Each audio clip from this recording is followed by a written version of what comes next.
The sun-scorched tarmac of Holloway Air Force Base shimmered like a mirage, heat waves dancing above the concrete as F-22 Raptors gleamed in perfect formation. Olivia Caldwell adjusted her maintenance cap, squinting against the Arizona glare. Her name patch faded after years of desert sun and industrial washing. She was just a maintenance technician, someone the pilots barely acknowledged as they strode past in their flight suits. But she saw the flaw in Raptor 17's hydraulic system that no one else noticed. And when an incoming threat appeared on radar, with no pilots ready to scramble, Olivia would make a decision that would change everything. Before we jump back in, tell us where you're tuning in from, and if this story touches you, make sure you're subscribed, because tomorrow, I've saved something extra special for you. The maintenance hangar at Holloway Air Force Base was like an oven in the late June heat, despite the massive industrial fans pushing hot air around the cavernous space.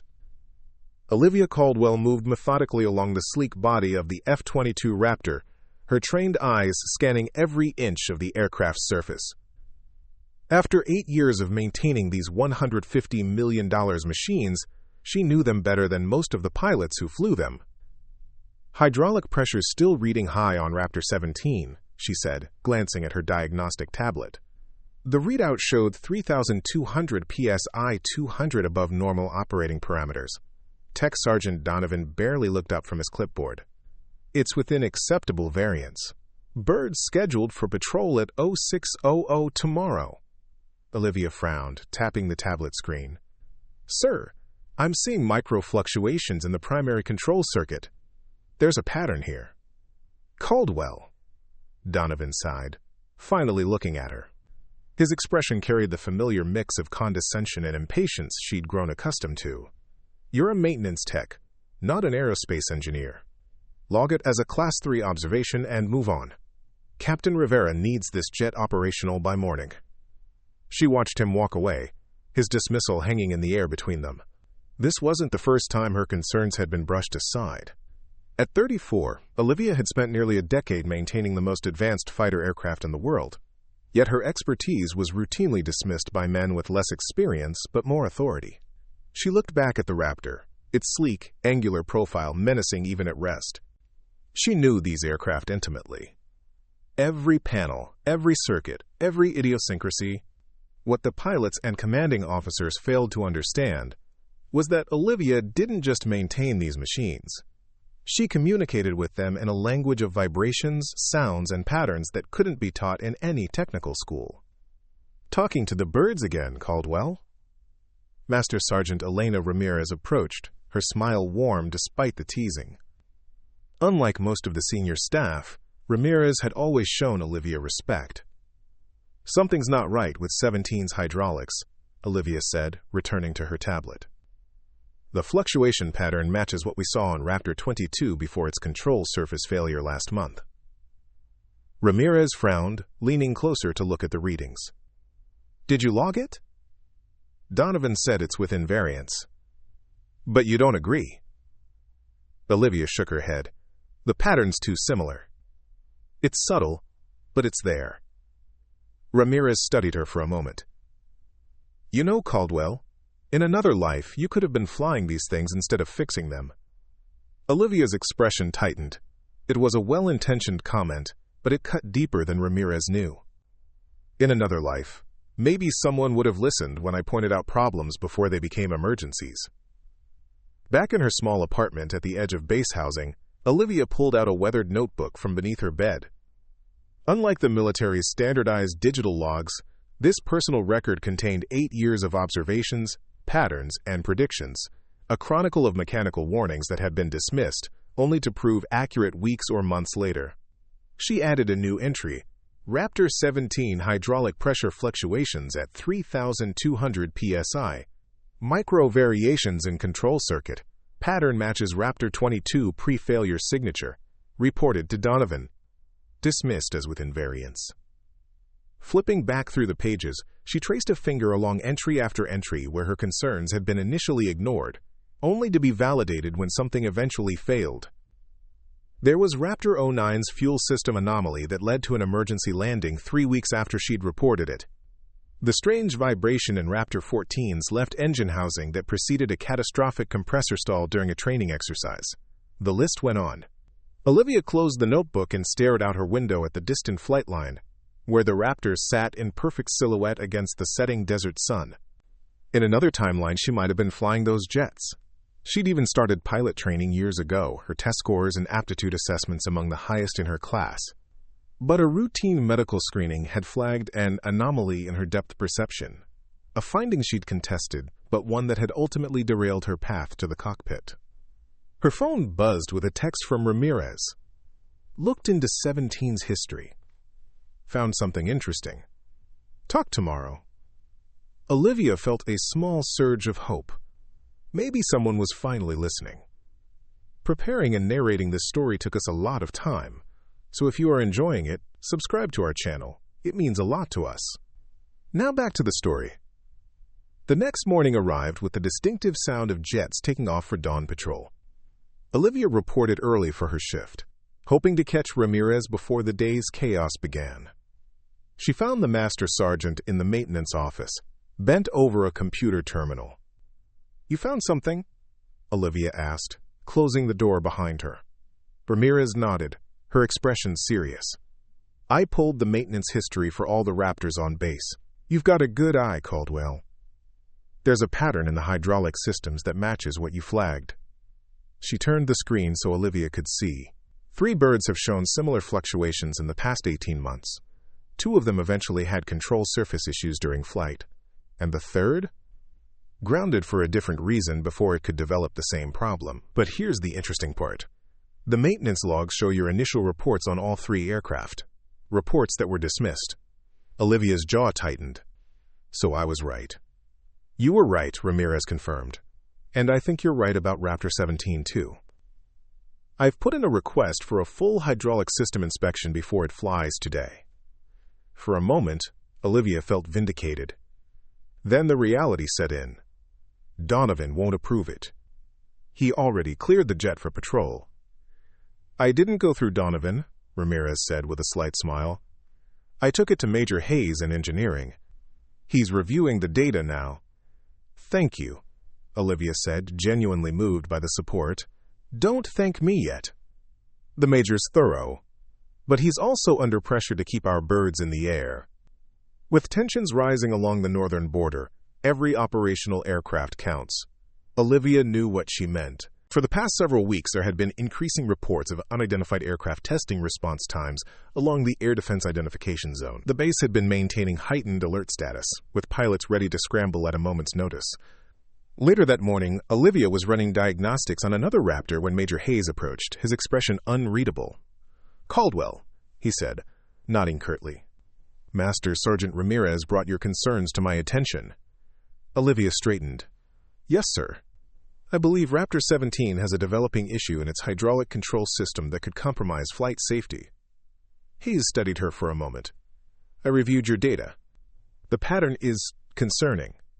I've ordered a complete hydraulic flush and pressure test before that aircraft flies again." Relief washed over her. "Thank you, sir." "Don't thank me, Caldwell. Thank your attention to detail." He hesitated, then added, "I also took the liberty of reviewing your previous maintenance flags. Your observation record is impressive." Before Olivia could respond, the base alarm system blared to life, the distinctive pattern signaling an unauthorized aircraft approaching restricted airspace. "We've got an alert scramble," came the announcement over the base-wide PA system. "All pilots to ready stations. Unidentified aircraft approaching from Vector 310, refusing radio contact." The maintenance hangar erupted into activity as ground crews rushed to prepare aircraft. Major Hayes was already moving toward the command center, speaking rapidly into his radio.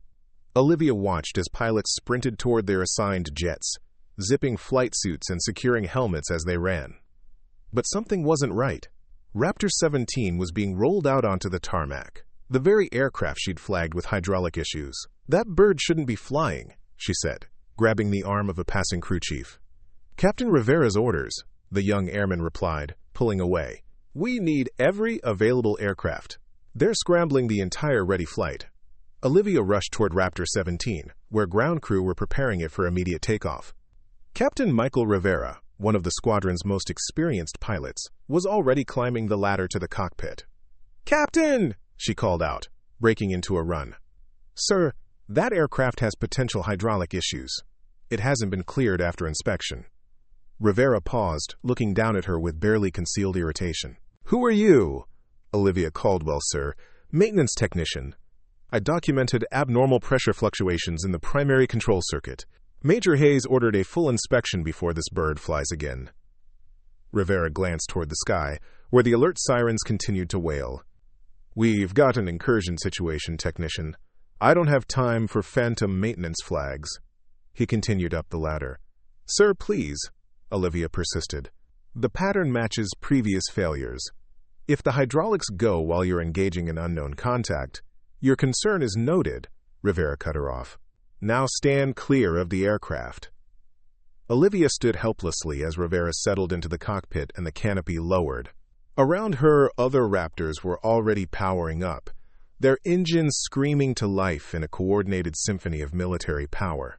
She watched as one by one they began to taxi toward the runway, pilots receiving final clearance from the tower. In the command center, Colonel Marcus Davidson surveyed the tactical display with growing concern. The unidentified aircraft had continued its approach toward restricted airspace, despite repeated radio warnings. It was moving fast, too fast for a civilian craft, and its flight pattern suggested military capabilities. "How many birds do we have in the air?" he asked the flight controller. "3 Raptors airborne, sir. 2 more on the runway preparing for takeoff." Davidson nodded. "And response time for the unknowns?" 12 minutes to intercept at current speeds, sir." The room fell silent. 12 minutes was an eternity in a potential air defense scenario. The unidentified aircraft would cross into restricted airspace in less than 8 minutes. Back on the flight line, Olivia watched as Raptor 17 taxied toward the runway, falling into position behind another F-22. Something deep in her gut twisted with certainty. That aircraft shouldn't be flying, especially not into a potential combat situation. She made a decision. Moving quickly across the tarmac, Olivia approached Raptor 08, a backup aircraft that had been prepped for standby but wasn't part of the active scramble. The ground crew had already dispersed to support the departing aircraft, leaving it momentarily unattended. Her heart pounded as she climbed the ladder to the cockpit. What she was about to do would end her career at minimum and likely result in a court-martial. But if Raptor 17's hydraulics failed during a high-stress aerial maneuver, the consequences would be far worse. The cockpit felt both foreign and familiar as she settled into the seat.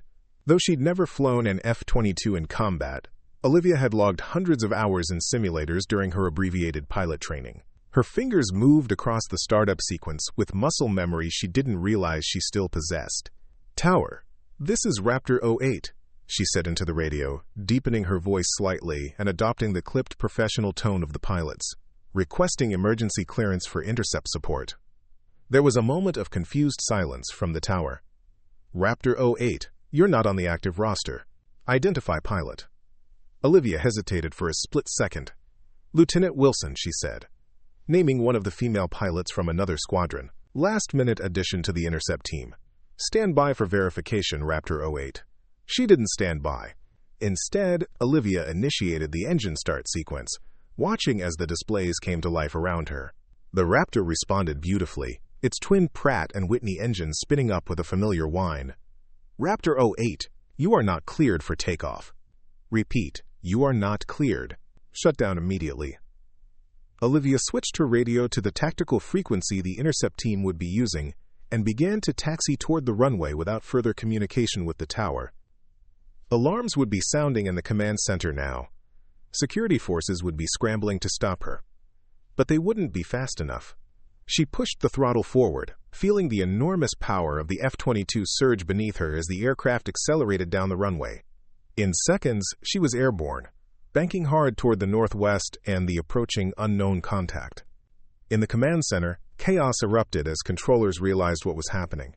"Sir, we have an unauthorized takeoff," the flight controller reported, voice tight with tension. "Raptor 08 is airborne without clearance." "What the hell?" Colonel Davidson demanded. "Who's flying it?" "Unknown, sir." They identified as Lieutenant Wilson, but Wilson is currently in the ready room. Davidson grabbed a radio handset. "Raptor 08, this is Colonel Davidson. You are flying without authorization. Identify yourself immediately and return to base." There was no response. "Sir?" another controller interrupted. "Raptor 08 is on course to intercept the unknown contact. Current speed, Mach 1. 2 and accelerating." Davidson's expression hardened. "Track them both, and get me a visual identification on our rogue pilot as soon as possible." High above the desert, Olivia pushed the Raptor to its limits, the aircraft responding to her commands with exhilarating precision. The heads-up display showed her closing rapidly on the unidentified aircraft, now just minutes from crossing into restricted airspace.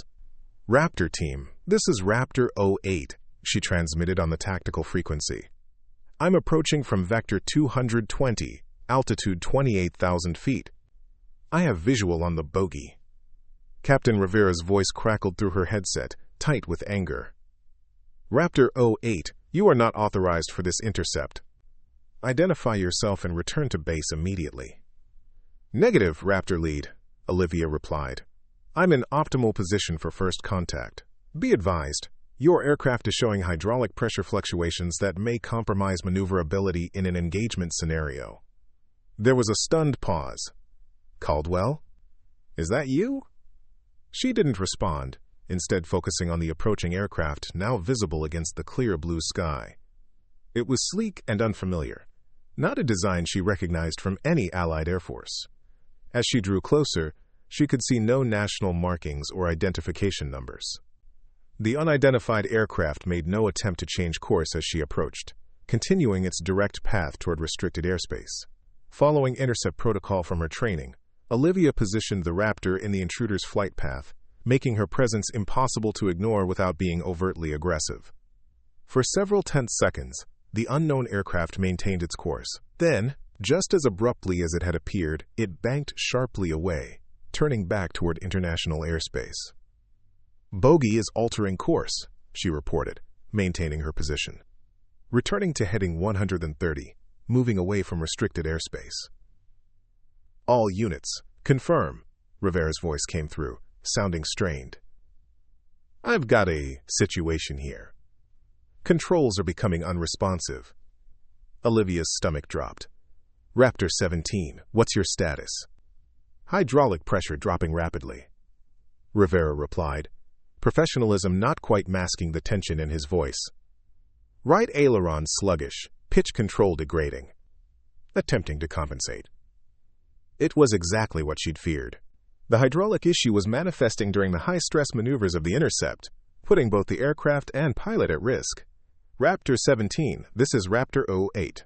Reduce speed and maintain altitude. Avoid unnecessary control inputs while I escort you back to base." "I don't need escort from a..." Rivera's transmission cut off abruptly. "Raptor 17, come in," Olivia called, banking her aircraft to get a visual on Rivera's Raptor.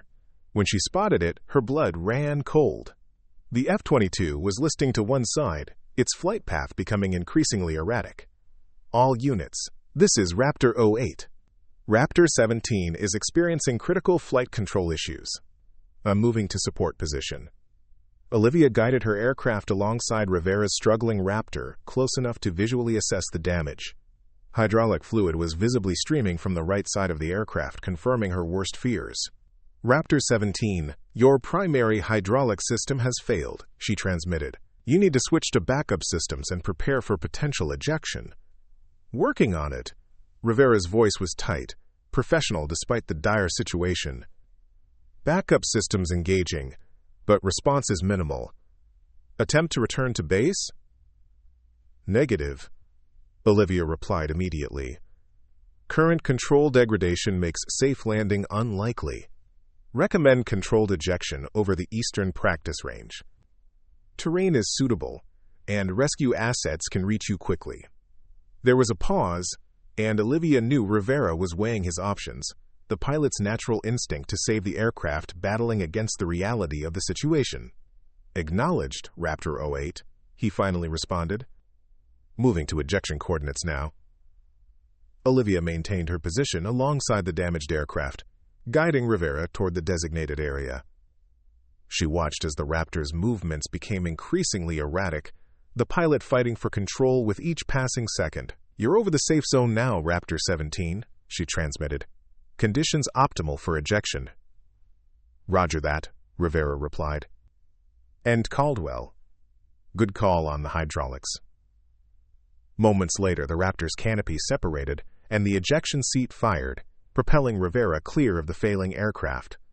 His parachute deployed properly, blooming white against the blue sky as the empty F-22 continued on for several seconds before nosing downward and impacting the unpopulated desert terrain. Olivia circled above, confirming that Rivera's parachute was descending normally and that the crash site posed no immediate danger. Base, this is Raptor 08. Pilot has successfully ejected. Request immediate search and rescue to these coordinates. Copy that, Raptor 08, came the response from the tower. Rescue teams are already en route. You are ordered to return to base immediately. She took one final look at the white parachute now approaching the ground and the smoking wreckage of Raptor 17.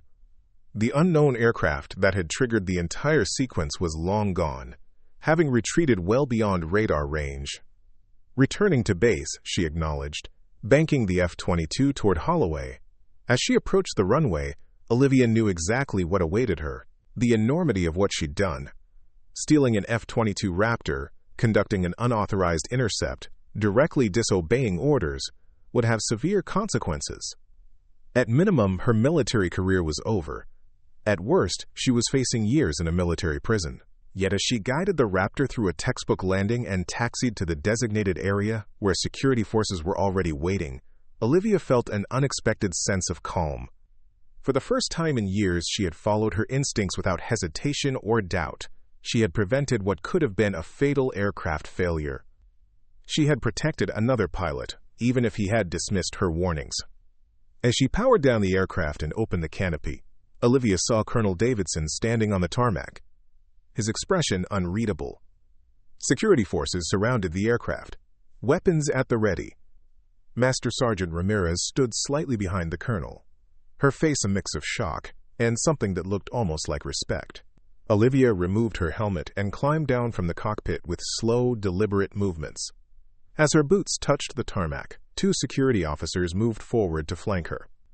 Olivia Caldwell, Colonel Davidson said, his voice carrying across the suddenly silent flight line. You are hereby detained for unauthorized operation of military aircraft, violation of direct orders, and interference in a tactical operation. She straightened her shoulders and met his gaze. Yes, sir. You have anything to say for yourself, Caldwell? Olivia looked past him to where rescue helicopters were already lifting off to retrieve Captain Rivera. Just that Raptor 17's hydraulic system failed exactly as I predicted it would, sir. And that if Captain Rivera had been engaging a hostile aircraft instead of an intruder that turned away, we might be recovering a body instead of a pilot right now. Davidson's jaw tightened, but before he could respond, Major Hayes stepped forward. Sir? He said quietly. Caldwell's assessment was correct. I had ordered a full inspection of that aircraft based on her data, but the scramble order superseded the maintenance hold. The colonel's eyes narrowed as he looked between Hayes and Olivia. We'll sort this out in debriefing. For now, Caldwell is to be escorted to detention pending investigation. As the security officers led her away, Olivia caught Ramirez's eye. The master sergeant gave her an almost imperceptible nod. Small validation amidst the chaos she had created. The detention cell was sparse, but not uncomfortable, a military efficiency that extended even to its holding facilities. Olivia sat on the narrow bed, her back against the wall, and waited. Hours passed, marked only by the changing of guards outside her door and the distant sounds of aircraft operations continuing, despite the morning's drama. When the door finally opened, it wasn't the military police she expected, but Colonel Davidson himself, accompanied by Major Hayes, and a woman Olivia didn't recognize. A civilian in a crisp suit that screamed government authority. Caldwell, Davidson said, nodding for her to remain seated when she started to stand. This is Special Agent Carolyn Brooks from the Defense Intelligence Agency. Olivia's confusion must have shown on her face because the woman stepped forward with a thin smile. Ms. Caldwell, Brooks said, you've had quite a day. Stealing a $150 million fighter jet tends to get people's attention. I didn't steal it, Olivia replied evenly. I borrowed it to prevent a potential disaster when my warnings about Raptor 17 were ignored. Warnings that proved accurate, Hayes interjected, earning a sharp look from Davidson. Brooks consulted a tablet she was carrying. According to preliminary reports, Captain Rivera might have lost control of his aircraft entirely if the hydraulic failure had progressed during active engagement with the unknown contact. Your intervention likely saved his life. That doesn't excuse commandeering military aircraft without authorization, Davidson stated firmly. No, Brooks agreed, it doesn't. But it does raise some interesting questions about why Ms. Caldwell felt it necessary to take such extreme action. She fixed Olivia with an evaluating stare. You were in pilot training at one point, weren't you, Caldwell?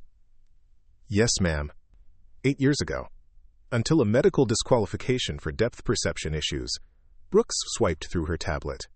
Interesting that someone with supposedly compromised depth perception could execute a perfect intercept maneuver and escort a damaged aircraft to a safe ejection zone. Olivia said nothing, uncertain where this was heading. Even more interesting, Brooks continued, is the fact that the aircraft you intercepted this morning has been probing our air defenses for weeks. Always the same pattern. Approach, withdraw when challenged, no identifying markings or transponder signals. Intelligence has been trying to determine its origin and purpose. Colonel Davidson shifted uncomfortably.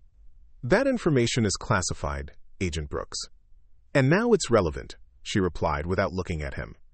Because what Miss Caldwell did today wasn't just save Captain Rivera from a preventable aircraft failure. She also got closer to our mystery visitor than any of our regular patrols.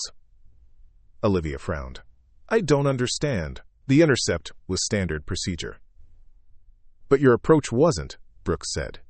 You positioned yourself differently than the textbook maneuver our pilots have been using. And for whatever reason, that different approach got a different reaction. She set her tablet down. We have clear photos of the aircraft now, the first usable intelligence we've gathered on it in weeks of cat-and-mouse games. The implications slowly dawned on Olivia. You're not here about me stealing the jet. Oh, I'm absolutely here about that, Brooks corrected her with a small smile. But perhaps not in the way you're expecting. Colonel Davidson cleared his throat. Caldwell, your actions today were reckless, insubordinate, and completely outside protocol. But also effective, Brooks added. And sometimes effectiveness counts for more than protocol. What are you suggesting, Agent Brooks? Davidson asked, his tone making it clear he already knew and didn't like the answer. I'm suggesting that Ms. Caldwell has demonstrated exceptional piloting skills, mechanical intuition, and a willingness to act decisively in a crisis, all qualities we value highly. Brooks turned back to Olivia. The DIA has a special project that might benefit from your particular approach to problem solving. You want to recruit me? Olivia asked incredulously, after I stole a fighter jet? Because you stole a fighter jet, Brooks corrected, and then used it exactly as it was meant to be used, with remarkable skill for someone who hasn't been in a cockpit for 8 years. Major Hayes stepped forward. There's something else you should know, Caldwell. I ordered a review of your medical disqualification. The depth perception issue that removed you from pilot training. He paused. The testing equipment was faulty. 3 other candidates from your class were improperly disqualified, based on the same erroneous readings. Olivia felt as though the floor had dropped out from beneath her. 8 years of her life redirected because of a mechanical error. 8 years of watching others fly the aircraft she should have been piloting. 8 years of having her expertise dismissed because she wasn't a pilot. All because of a mistake that no one had bothered to correct. This doesn't change what happened today, Davidson insisted. Proper channels exist for a reason. And when those channels fail? Olivia asked quietly. When warnings are ignored and aircraft are cleared to fly with known issues. When pilots' lives are put at risk because maintenance techs aren't considered qualified to spot problems. The colonel had no immediate answer. Here's what I'm proposing, Brooks said into the silence. Ms. Caldwell's unauthorized flight is classified as a security exercise, a test of base response protocols to potential insider threats. The charges are dropped, and instead, she's reassigned to a special DIA project evaluating unconventional approaches to aerial reconnaissance. You want to reward her for stealing a Raptor? Davidson asked incredulously. I want to utilize her obvious talents instead of wasting them, Brooks countered. And I want to understand why our mystery visitor responded differently to her intercept approach than to the standard tactics we've been employing. She turned back to Olivia. Of course, this would require recertification and formal flight training. You'd essentially be starting over, but without the bureaucratic obstacles that derailed your career the first time. Olivia looked between the three faces watching her. Davidson's barely contained outrage, Hayes's cautious optimism, and Brooks's calculated interest. What about the maintenance issues? She asked. The warnings that get ignored because they come from technicians instead of pilots? Hayes spoke up. That's actually being addressed separately. Your documentation of overlooked maintenance flags has prompted a full review of reporting procedures. The pattern you identified was compelling and concerning, Brooks added. If we've been systematically ignoring early warning signs of mechanical issues, that represents a significant vulnerability. Olivia took a deep breath.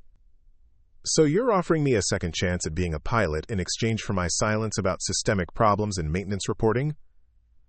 No, Brooks said firmly. I'm offering you a second chance because you've demonstrated exceptional abilities that we'd be foolish to waste. The maintenance reporting system will be overhauled regardless of your decision. Major Hayes has already initiated that process. He nodded in confirmation. Your detailed records made the case impossible to ignore, Caldwell. Changes are coming, with or without you. Olivia fell silent, considering. After 8 years of having her expertise dismissed, of watching her warnings go unheeded until they became emergencies, the prospect of starting over, of finally flying the aircraft she understood so well, was almost too much to comprehend. I need time to think, she said finally. You have until tomorrow morning, Brooks replied, standing. But consider this, Caldwell. How many more warnings will go unheard if you're not there to deliver them with the authority of wings on your chest? As they left her alone again, Olivia stared at the blank wall of her cell, replaying the day's events in her mind.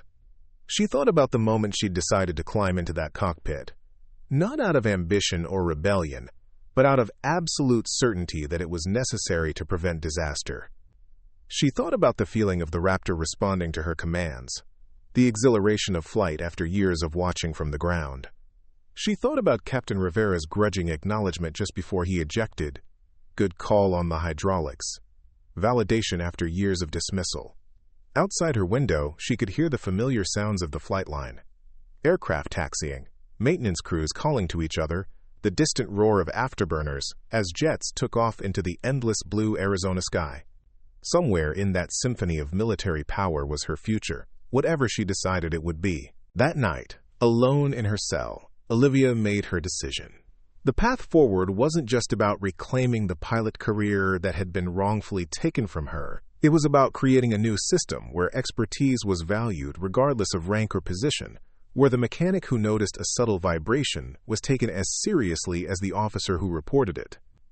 If achieving that required her to wear flight wings and speak the language of authority, then that's what she would do. Not just for herself, but for every overlooked technician whose warnings deserved to be heard before they became emergencies.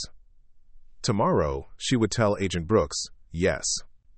She would begin again, this time with the full weight of her experience informing every decision, every maneuver, every assessment.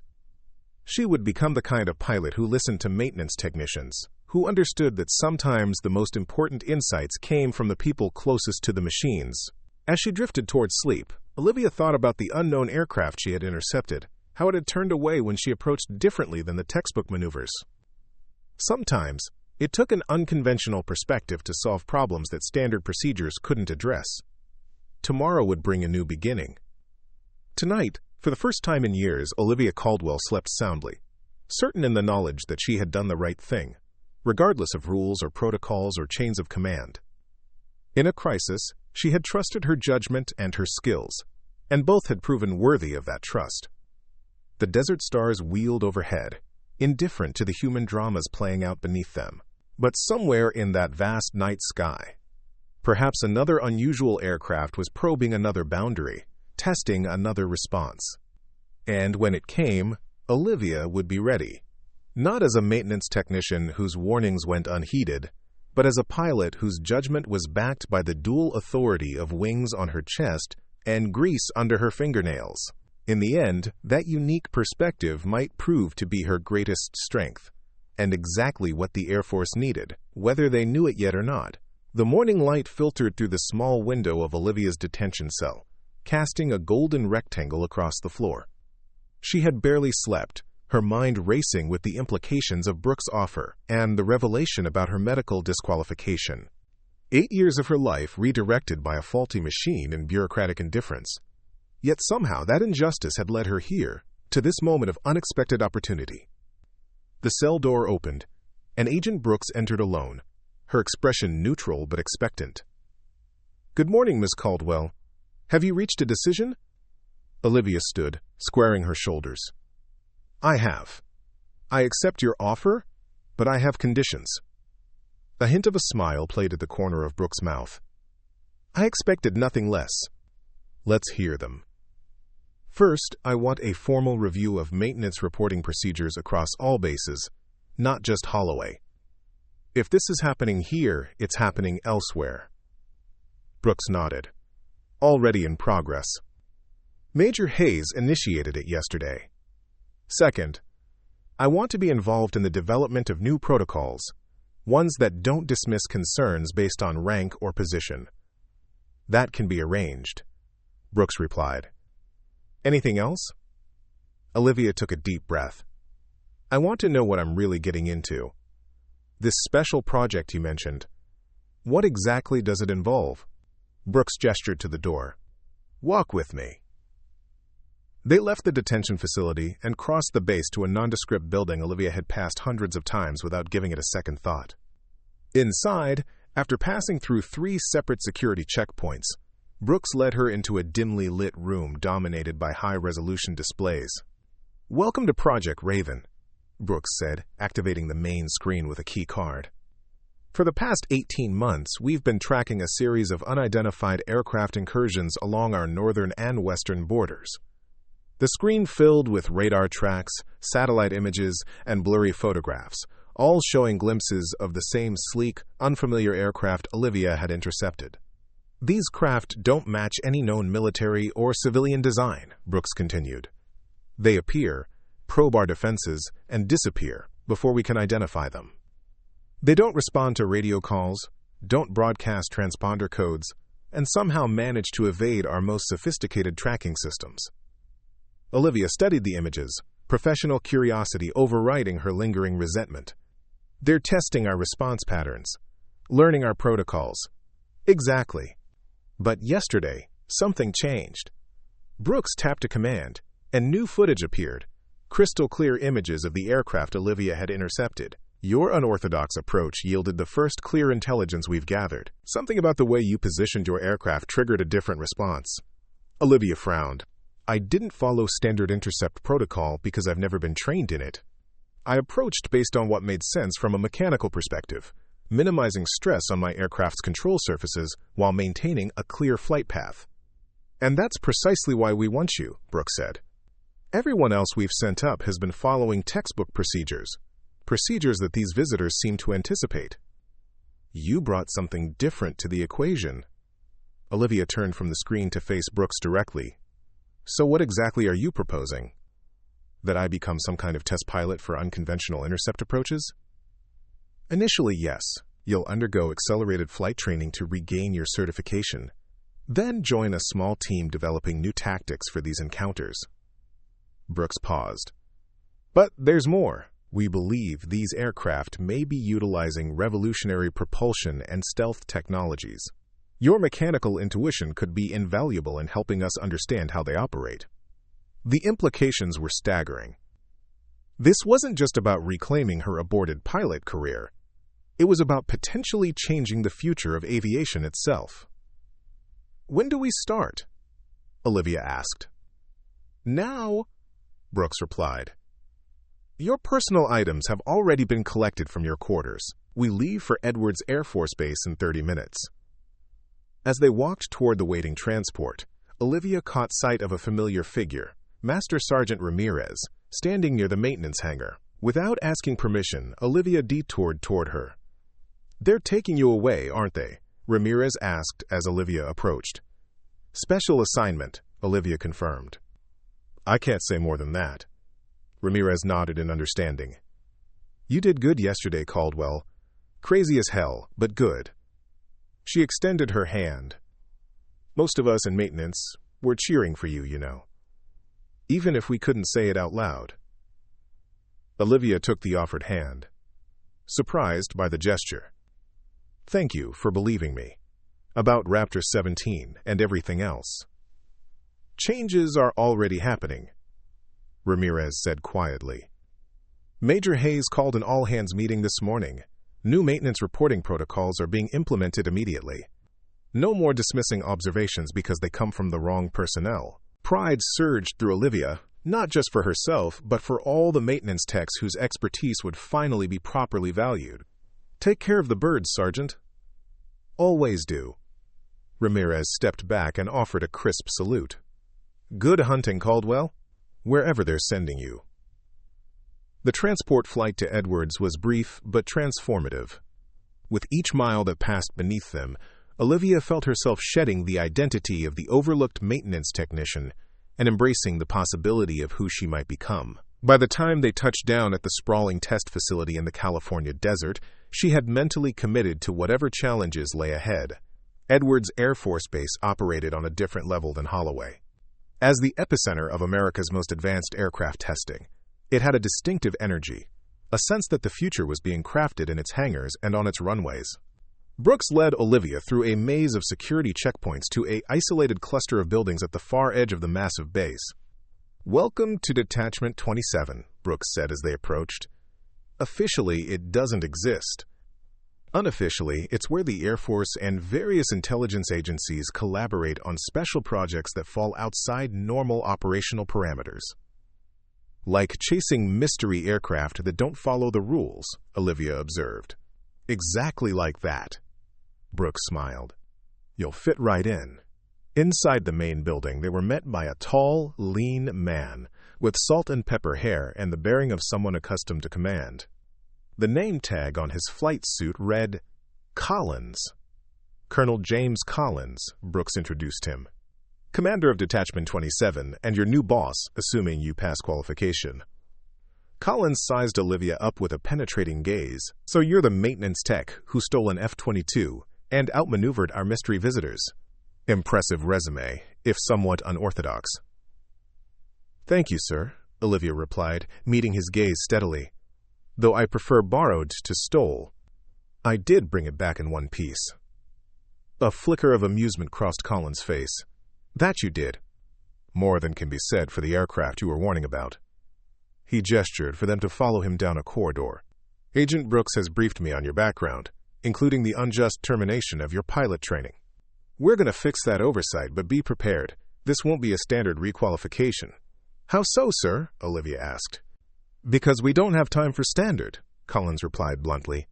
Our visitors are becoming more frequent and more bold in their probes. We need you flight-ready in weeks, not months. They entered a large room filled with advanced flight simulators. Not the training models Olivia remembered from her abbreviated pilot program, but full-fidelity tactical systems used for combat preparation. Your advantage, Collins continued, is that you already understand these aircraft from the inside out. Most pilots learn to fly them and then gradually develop mechanical intuition. You're approaching from the opposite direction, deep mechanical knowledge that now needs to be paired with operational skills. I can handle it, sir, Olivia said with quiet confidence. We'll see, Collins replied, not unkindly. Your training begins immediately. 16 hours a day split between simulator time, classroom instruction, and physical conditioning. At the end of 4 weeks, you'll either be qualified to fly with this detachment, or you'll be reassigned. Understood, sir. Good. Collins handed her a security badge. Welcome to Raven. Try not to steal any more aircraft without permission. The next 4 weeks were the most demanding of Olivia's life. Each day began before dawn with physical training, running, swimming, and specialized exercises, designed to build the specific muscle groups and cardiovascular endurance needed for high-G flight operations.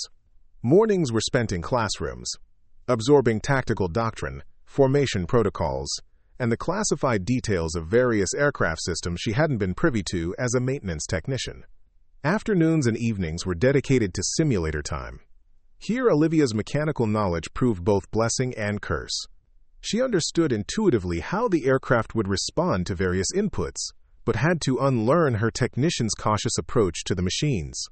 Combat pilots needed to push aircraft to their limits, sometimes beyond what the engineers intended. A mindset that ran counter to her years of careful maintenance work. "You're babying it," her flight instructor, Major Diana Reeves, chided during one particularly frustrating simulator session. "This isn't a maintenance check flight, Caldwell. You need to be willing to stress the airframe if the tactical situation demands it." "Those stresses are what I spent 8 years preventing," Olivia countered, wiping sweat from her forehead after a simulated dogfight that had ended with her virtual aircraft destroyed. "And that perspective is exactly why you're here," Reeves replied, her tone softening slightly. "But now you need to integrate that knowledge with the operational reality. Sometimes completing the mission means pushing an aircraft beyond its designed parameters." Olivia nodded, understanding the lesson intellectually even as her instincts rebelled against it. Run it again. By the end of the 3rd week, something clicked. The mental wall between Olivia the cautious technician and Olivia the combat pilot began to dissolve, replaced by a unified perspective that drew strength from both identities. She started to see how her intimate knowledge of the aircraft systems could inform more aggressive flying, knowing precisely how far she could push before risking catastrophic failure. During her final qualification flight in an actual F-22, a grueling 4-hour mission that tested every aspect of her training, Olivia executed maneuvers that had her instructor, Major Reeves, raising eyebrows in the second seat. "Where did you learn that role reversal?" Reeves asked, as Olivia completed a complex defensive maneuver that hadn't been part of her training program. "I developed it based on the airframe stress patterns I've observed during maintenance," Olivia replied, smoothly transitioning to an attack position on her simulated opponent. "Standard evasive maneuvers create predictable stress points in the fuselage. This distributes the load more evenly while achieving the same tactical result." Reeves was silent for a moment. "That's unorthodox, but effective. Very effective." When they landed, Colonel Collins was waiting on the tarmac, his expression as unreadable as ever. Olivia climbed down from the cockpit, removing her helmet as she approached him. "Well, sir?" she asked. "Major Reeves tells me you've developed some interesting modifications to standard flight procedures," he said, his tone neutral. "Yes, sir. I believe my background gives me insights into how to maximize aircraft performance while minimizing structural strain." Collins studied her for a long moment. "Most pilots take years to develop that level of aircraft intuition if they ever do. You've managed it in weeks." He extended his hand. "Congratulations, Lieutenant Caldwell. Welcome to operational status with Detachment 27. Olivia blinked in surprise. "Lieutenant? Your commission has been reinstated, backdated to account for the time lost due to the erroneous medical disqualification," Collins explained. "You've earned it. Twice, apparently." The next day, Olivia attended her first full mission briefing as an official member of Project Raven. In a secure conference room deep within the detachment's headquarters, she joined 5 other pilots, all experienced interceptor specialists who regarded the newcomer with mixtures of curiosity and skepticism. Colonel Collins stood at the front of the room, beside a large tactical display showing the western United States and parts of the Pacific Ocean. "Over the past 6 months, our mystery visitors have established a clear pattern," he began without preamble. "They probe our air defenses approximately once every 9 days, always from slightly different approach vectors, always testing slightly different aspects of our response capability." The display animated, showing the tracks of previous incursions. "Until recently, our standard procedure has been textbook intercept and escort, approach, identify if possible, and guide them away from restricted airspace. But, as Lieutenant Caldwell demonstrated at Holloway, unconventional approaches yield different results." He nodded to Olivia. "Lieutenant, would you explain your methodology during the Holloway incident?" Olivia stood, suddenly aware of the scrutiny from the veteran pilots around the table. "My approach wasn't based on tactical doctrine, since I hadn't been trained in it. Instead, I positioned my aircraft based on mechanical efficiency, maintaining optimal control authority while minimizing stress on flight surfaces that would be critical if engagement became necessary." She moved to the display and traced a flight path different from the standard intercept pattern. This approach presented our visitor with a different profile than they had encountered before. It also placed me in position to observe details that wouldn't be visible from the standard intercept angle. "Details like what?" asked one of the other pilots, a captain whose name tag read Taylor. "The propulsion system," Olivia replied. "From the standard approach vector, you'd only see the main exhaust configuration. But from the modified angle I used, I could observe what appears to be secondary thrust vectoring ports along the fuselage." She brought up the high-resolution images captured during her intercept. "See these panels here and here? They're not control surfaces. They're directional thrust outlets. This aircraft doesn't rely solely on aerodynamic principles for maneuverability." A murmur ran through the group as the implications sank in. "If Lieutenant Caldwell's analysis is correct," Collins continued, "we're dealing with technology significantly beyond current known capabilities, which brings us to today's mission." He expanded the tactical display to show a larger section of the Pacific. "Based on the established pattern, we anticipate another probe within the next 48 hours. This time, instead of simply escorting our visitor away, we're going to attempt a more comprehensive assessment of their capabilities." Collins outlined the plan: a coordinated intercept using Olivia's modified approach pattern, supported by standard procedures from the other pilots. The goal was not confrontation, but information gathering, positioning their aircraft to observe and document as much as possible about the mysterious visitor before it inevitably withdrew. "Lieutenant Caldwell will take lead on this intercept," Collins concluded, ignoring the surprised looks from some of the veteran pilots. "Her unique perspective is what got us this far. Let's see how much further it can take us." After the briefing, Captain Taylor approached Olivia as she reviewed the mission parameters on her tablet. "No offense, Lieutenant, but are you sure you're ready for this?" he asked, his tone somewhere between concern and challenge. "Leading an intercept is different from maintenance checks and qualifying flights." Olivia looked up, meeting his gaze directly. 8 days ago, I was in a detention cell facing court-martial for stealing an F-22. Now I'm planning an intercept mission for technology that shouldn't exist. Ready is a relative term, Captain." Taylor studied her for a moment, then unexpectedly smiled. "Fair point. For what it's worth, I've reviewed the Holloway footage. Good flying, especially for someone who wasn't supposed to be in a cockpit at all." "Thanks," Olivia replied, relaxing slightly. "I'm open to input on the mission plan, especially from pilots with more operational experience." "Well, since you offered," Taylor pulled up a chair and began pointing out refinements to her approach vector. By the time they finished, 3 other pilots had joined them, the initial skepticism giving way to professional collaboration as they integrated Olivia's unconventional perspectives with their tactical expertise.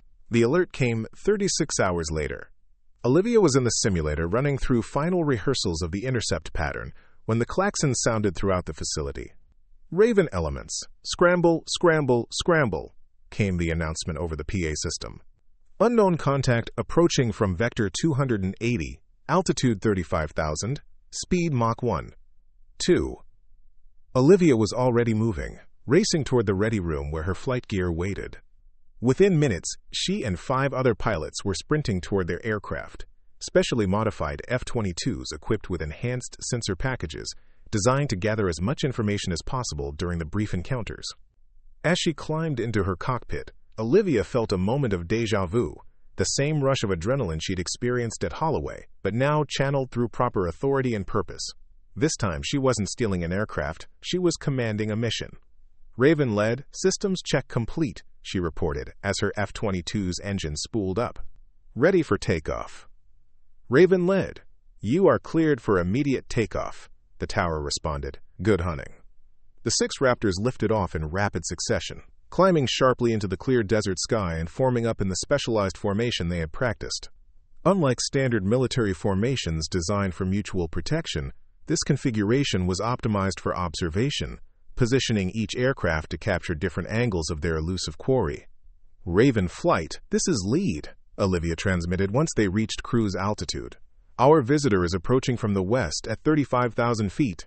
We'll intercept at the coordinates designated in the mission plan. Remember, this is intelligence gathering, not confrontation. Observe, record, but maintain safe separation." "Copy that, lead," came the chorus of acknowledgments. As they approached the intercept coordinates, Olivia felt a familiar tension building in her chest. Not fear exactly, but the acute awareness that they were about to encounter something beyond normal experience. The radar signature of the unknown aircraft remained steady, showing no indication that it had detected their approach or altered its course. "Contact in visual range," reported Captain Taylor from Raven 3. 2 o'clock high.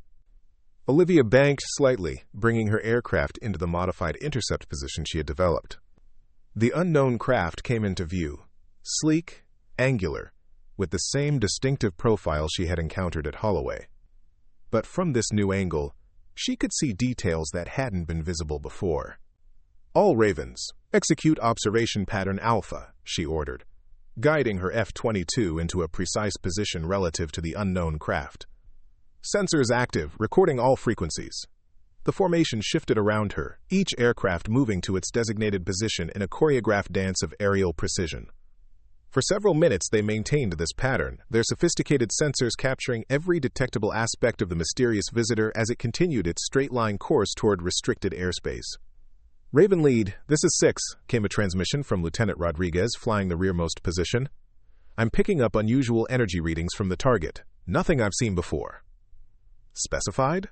Olivia asked, her eyes never leaving the unknown craft. "Fluctuating EM signature, concentrated around what appear to be those secondary thrust ports you identified." It's almost like Rodriguez's transmission cut off abruptly as the unknown aircraft suddenly accelerated, its speed jumping from Mach 1.2 to what their instruments registered as Mach 3.5 in less than 5 seconds, a rate of acceleration that should have been physically impossible. "All Ravens, maintain formation," Olivia ordered, fighting the instinct to chase as the gap between them and their quarry widened exponentially. "Do not pursue. Continue recording." The mysterious aircraft banked in a turn that would have generated G-forces lethal to any human pilot, then vanished into a high-altitude cloud bank, its radar signature fading from their screens as if it had simply ceased to exist. "What the hell was that?" Taylor's voice crackled through the radio, tension evident despite his professional control. "That," Olivia replied quietly, "was why we're here. Raven flight. Maintain current position and altitude."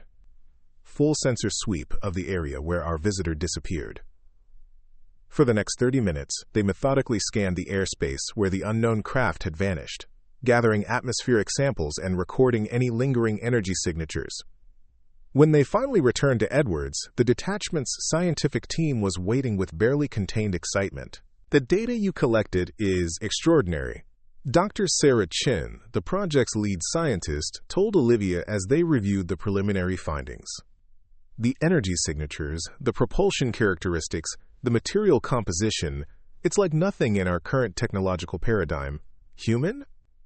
Colonel Collins asked the question directly. Dr. Chen hesitated. "The design principles suggest familiarity with aerodynamics as we understand them, but the implementation is so advanced that..." She trailed off, unwilling to complete the thought. "That what, Doctor?" Collins pressed. "That either someone has achieved a technological leap decades beyond our most classified programs, or..." She looked uncomfortable. "Or we're dealing with something else entirely."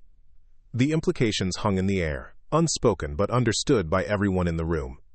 Olivia studied the sensor readings, her mind already racing ahead to the mechanical principles that might explain what they had witnessed. "The acceleration pattern," she said, pointing to a specific dataset.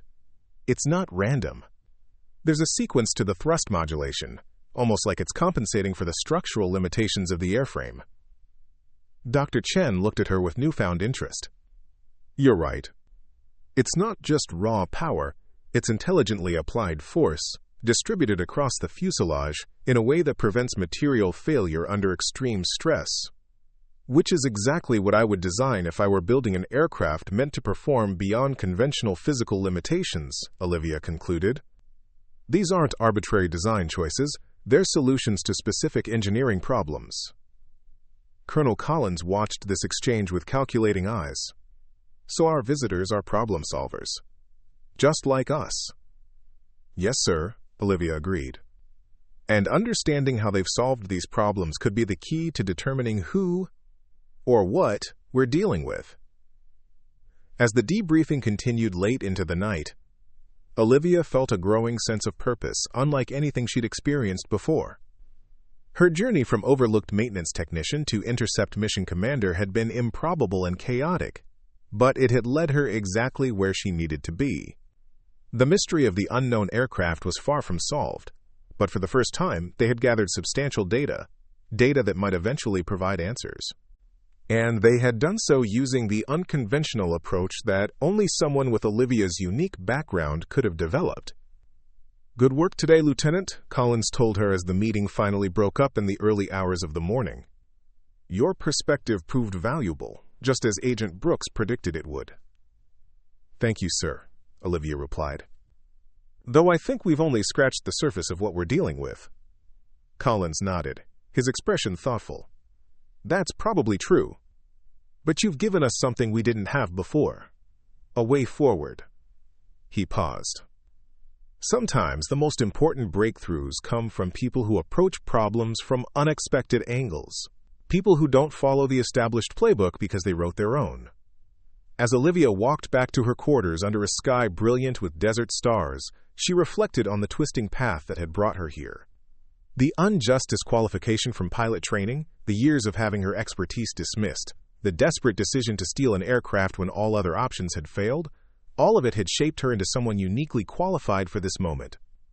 Tomorrow would bring new challenges, new mysteries to unravel about their enigmatic visitors. But tonight, for the first time in years, Olivia Caldwell felt completely aligned with her purpose. She had found her place, not despite her unconventional journey, but because of it. And somewhere in the vast darkness above, their mysterious visitors were surely planning their next encounter. When they returned, Olivia would be ready, not just with the authority of wings on her chest, but with the irreplaceable perspective of someone who had learned to see beyond the obvious, to trust her instincts when they contradicted conventional wisdom, and to act decisively when circumstances demanded it. These were lessons hard-won through years of being overlooked and dismissed. Now, they might prove to be exactly what was needed to understand the extraordinary challenge they faced, a challenge that would require extraordinary thinking to solve. 3 months into her assignment with Detachment 27, Lieutenant Olivia Caldwell stood in the pre-dawn darkness of Edwards Air Force Base's eastern runway, watching the horizon gradually illuminate with the promise of another scorching desert day. Her F-22 Raptor waited nearby, its sleek silhouette barely visible in the dim light. Maintenance crews performing final checks before another intercept mission. This would be their 8th encounter with the mysterious aircraft since her arrival, each meeting yielding incrementally more data, each analysis bringing them fractionally closer to understanding the extraordinary technology they were facing. The pattern had remained consistent. The unknown craft would approach restricted airspace, allow itself to be intercepted briefly, then demonstrate capabilities that defied conventional aerodynamics before disappearing.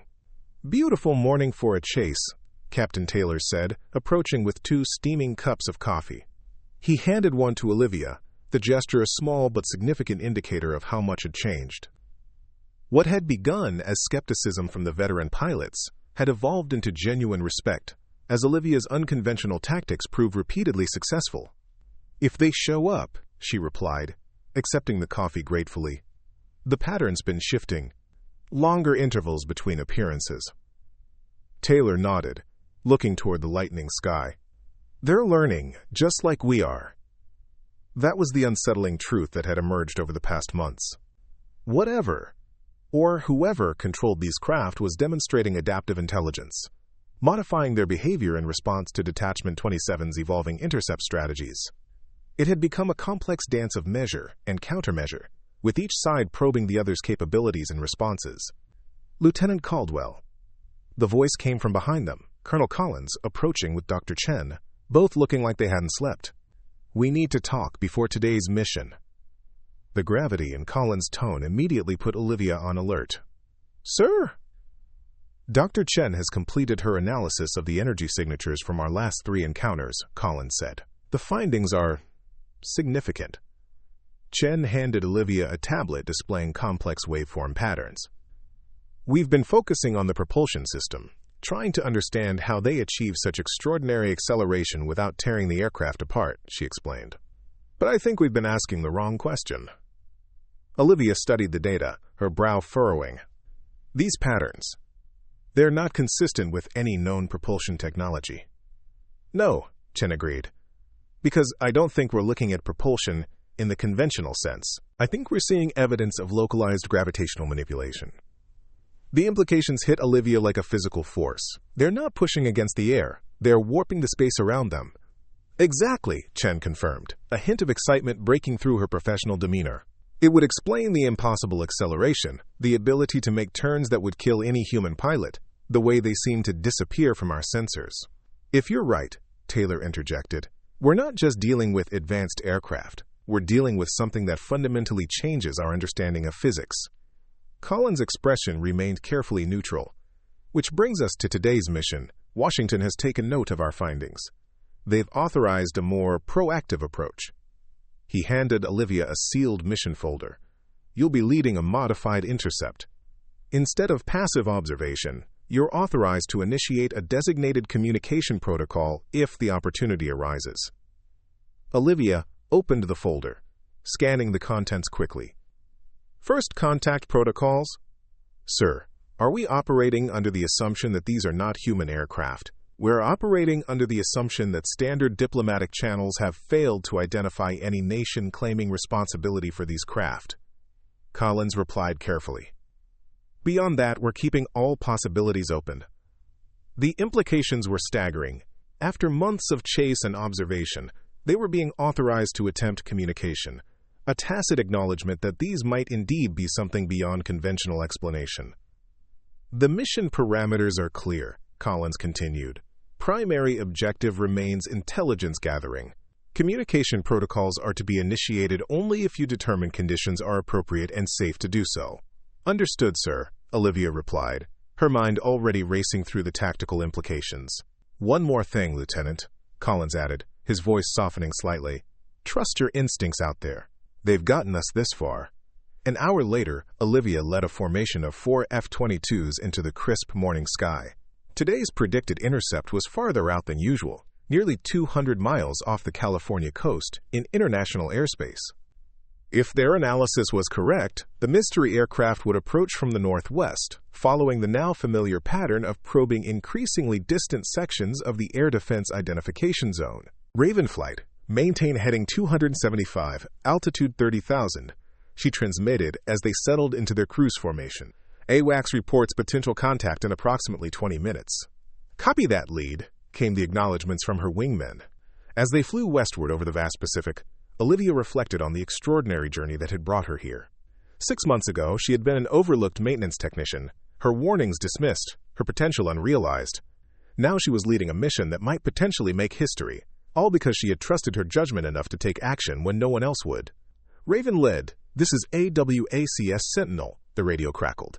We have contact, bearing 290, range 85 miles, altitude 33,000, speed Mach 1. 1. Consistent with your target profile. Copy, Sentinel, Olivia replied, her pulse quickening. Raven flight, execute intercept pattern Delta. The 4 Raptors banked in perfect coordination, adjusting their course to intersect with the approaching aircraft. Olivia had developed this new pattern based on their accumulated data, positioning their formation to maximize sensor coverage while presenting a non-threatening stance. Contact and visual range, reported Lieutenant Rodriguez from Raven 4. Looks like our usual visitor. Olivia spotted it moments later, the now familiar silhouette emerging from a high cloud bank, sunlight gleaming off its metallic surface. But something was different this time. Instead of maintaining its straight-line approach, the unknown craft began a gradual turn that would bring it directly parallel to their formation. It's changing pattern, Taylor observed from Raven 2. This is new behavior. All Ravens, maintain current formation, Olivia ordered, making a split-second decision. Let's see what they're doing. The mystery aircraft continued its turn until it was flying alongside their formation, maintaining a perfect parallel course approximately 2 miles distant. It was the closest sustained proximity they had achieved in all their encounters, almost as if the visitor was deliberately offering them a better look. All sensors at maximum, Olivia instructed. This is the best observation opportunity we've had. For several minutes, this unusual formation continued. 4 American F-22s flying in precise formation, the unknown craft maintaining its position alongside them. Olivia studied it carefully through her canopy, noting details that hadn't been visible in previous encounters. The surface isn't uniform, she observed. There appear to be sections with different material properties. Confirmed. Chen's voice came through from the ground station where she was monitoring their sensor feeds. We're getting unprecedented readings. The whole composition is Extraordinary. Some kind of metamaterial with variable properties. Olivia made her decision. I'm initiating communication protocol. She switched to the designated frequency specified in the mission briefing and transmitted the carefully crafted message. A simple mathematical sequence followed by basic identifying information, designed by linguists and scientists to be universally comprehensible regardless of language barriers. For 30 seconds, there was no response. The unknown craft maintained its position, seemingly observing them as intently as they were observing it. Then, something remarkable happened. A series of lights along the visitor's fuselage began to pulse in a distinct pattern, flashing in perfect synchronization with the mathematical sequence Olivia had transmitted before continuing with a new sequence. Are you seeing this? Taylor's voice was thick with astonishment. They're responding, Olivia confirmed, her heart racing. Ground station, are you recording this? Affirmative, Chen replied, her professional composure cracking slightly. They're extending the mathematical sequence we sent, showing they understand and can continue the pattern. For the next several minutes, this extraordinary exchange continued, light patterns from the visitor responding to radio transmissions from Olivia's aircraft, each communication building on the last in complexity and content. They're definitely intelligent, and they want us to know it, Rodriguez observed. But are they human? Before anyone could respond, the visitor suddenly accelerated, not the impossible burst of speed they had witnessed before, but a deliberate, almost graceful increase that clearly invited pursuit. They want us to follow, Olivia realized. Raven flight, maintain formation and pursue at safe distance. Let's see where they're taking us. The four Raptors accelerated in unison, maintaining their formation as they followed the unknown craft farther out over the Pacific. After approximately 50 miles, the visitor began a gradual descent toward the ocean surface. What are they doing? Taylor questioned, as the mystery aircraft leveled off at just 500 feet above the waves. I don't. Olivia began, then stopped as she spotted something on the ocean surface ahead. Ground station. Are there any vessels registered in these coordinates? Negative, Raven Lead, came the immediate response. That area should be clear. Yet there was definitely something there, a dark shape just breaking the surface of the water, creating barely a ripple despite its substantial size. All Ravens, maintain altitude at 3,000 feet, Olivia ordered. Sensors focused on the surface contact. As they watched, the unknown aircraft descended further, hovering impossibly just meters above the water's surface. Then, in a maneuver that defied conventional aerodynamics, it seemed to merge with the dark shape below, disappearing beneath the surface without the splash or disturbance that should have accompanied such an entry. Did it just... Rodriguez's voice trailed off in disbelief. It entered the water, Olivia confirmed, struggling to process what they had just witnessed. Seamlessly transitioned from air to water. That's impossible, Taylor stated flatly, though the evidence was right before them. Apparently not, Olivia replied. Ground station, are you still receiving? Affirmative, Raven Lead. Chen's voice was tense with excitement. We recorded the entire sequence. The underwater object appears to be approximately 300 feet in length, minimal surface profile. It's not registering on standard sonar or radar. Some kind of submersible carrier? Taylor suggested. Or their actual craft, Olivia countered. Maybe what we've been chasing is just a small component of something much larger. For several minutes, they circled the area where the craft had disappeared, sensors recording everything possible. The dark shape below the surface remained visible for perhaps 2 minutes, then seemed to fade from view, leaving only undisturbed ocean in its wake. Raven Lead, this is Colonel Collins. Return to base immediately. Do not discuss what you've observed on open channels. Copy that, sir, Olivia acknowledged. Raven Flight, resume heading 095, return to base. As they turned back toward the California coast, Olivia's mind raced with the implications of what they had just witnessed. Whatever these craft were, they had just demonstrated capabilities far beyond anything in the known technological arsenal. Not just extraordinary aerial performance, but seamless transition between air and water environments, suggesting a propulsion system that operated independently of the surrounding medium, and they had responded to communication, deliberately, intelligently, demonstrating not just technological superiority but a clear intent to establish contact. The debriefing at Edwards lasted well into the night, with intelligence officials, scientists, and military officers dissecting every second of the encounter. Olivia and her team recounted their observations repeatedly, while Dr. Chen presented preliminary analysis of the sensor data. The mathematical response was deliberate and precise, Chen explained, displaying the decoded light patterns. They not only recognized our sequence, but extended it, demonstrating understanding of prime numbers, binary coding, and even included what appears to be positional data coordinates. Coordinates to what? Colonel Collins asked. Chen hesitated. A location in the northern Pacific, approximately 400 miles northwest of the Hawaiian Islands. Very deep water. They're inviting us to a meeting, Olivia said quietly, drawing all eyes in the room. That's what this was about. The repeated probes, the gradually increasing interaction, they've been assessing us, determining if we're ready for more direct contact. A heavy silence fell over the room as the implications sank in. Lieutenant Caldwell, a stern-faced general Olivia didn't recognize, addressed her directly. Given your unique perspective and involvement in this situation from the beginning, what is your assessment? Who or what are we dealing with? Olivia considered her answer carefully. Sir, I believe we're dealing with a technological intelligence of unknown origin. Whether human or otherwise, they possess capabilities far beyond current known science. Their behavior suggests deliberate, methodical information gathering followed by calculated revelation of their capabilities. And their intentions, the general pressed, appear to be exploratory rather than hostile, sir. They've had numerous opportunities to demonstrate aggression if that was their intent. Instead, they've been progressively more revealing, culminating in today's direct communication. The general nodded thoughtfully. And this?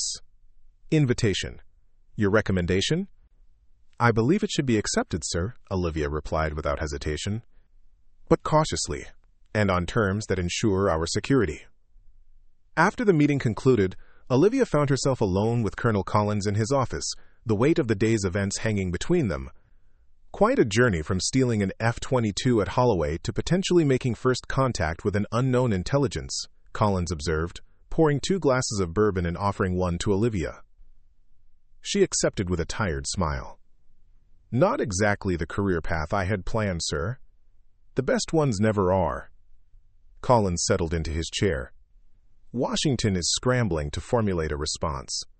The president has been briefed. Half the Pentagon wants to militarize this situation immediately. The other half is urging diplomatic caution. And where do you stand, sir? Collins considered the amber liquid in his glass. I stand with the evidence, Lieutenant. And everything we've observed suggests we're dealing with something that could either elevate humanity beyond our current limitations or... He didn't finish the thought. Or render those limitations irrelevant, Olivia completed quietly. Precisely. Collins looked up at her. Which is why I've recommended you lead the contact mission. Olivia nearly choked on her bourbon. Sir? If these visitors wanted to communicate with conventional military or diplomatic channels, they've had ample opportunity. Instead, they've engaged specifically with your intercept tactics, your communication attempts. There's a pattern there that can't be ignored. I'm a pilot, sir, not a diplomat or a scientist, Olivia protested. You're the person who saw something in these encounters that no one else did, Collins countered. You approached from an angle no one else considered. And they responded to that. Sometimes the most qualified person for extraordinary circumstances isn't the one with the most impressive resume. It's the one who demonstrates the right instincts when conventional thinking fails. Olivia fell silent, absorbing the magnitude of what was being proposed. The mission is being formulated now, Collins continued. A small team, scientific, military, and diplomatic personnel aboard a specialized submersible craft. The objective is to establish clear communication protocols and determine the nature and intention of our visitors. When? 3 weeks. That's how long the technical teams need to prepare the necessary equipment. Collins finished his bourbon. I need your answer by tomorrow morning, Lieutenant. This is strictly voluntary, given the unknown risks involved. After leaving Collins' office, Olivia walked alone along the darkened flight line, the massive hangars looming like sleeping giants against the star-filled desert sky. 3 months ago, she had been fighting for her observations to be taken seriously. Now she was being asked to potentially represent humanity in an encounter with technology so advanced it bordered on the miraculous. She stopped beside her F-22, running her hand along its smooth fuselage. This aircraft, the one she had essentially stolen to prove her point at Holloway, had become an extension of herself, a perfect integration of human and machine working in harmony. Yet compared to what they had witnessed today, even this marvel of engineering seemed primitive, limited by the very physical laws that humans had spent centuries deciphering. What might be possible if those limitations could be transcended? What doors might open if the technology they had glimpsed could be understood? The next morning, Olivia reported to Colonel Collins's office at precisely 0700. "Have you made your decision, Lieutenant?" he asked without preamble. "Yes, sir," she replied. "I volunteer for the contact mission." Collins nodded, as if he had expected nothing less. "The preparation begins today. Dr. Chen will brief you on the scientific objectives. You'll also work with linguistic specialists and diplomacy experts on communication protocols." "And the craft, sir? I assume we're not using conventional submarines if we're trying to reach deep ocean coordinates." "No," Collins confirmed. "We're deploying a prototype deep-sea research vessel, the DSV Prometheus.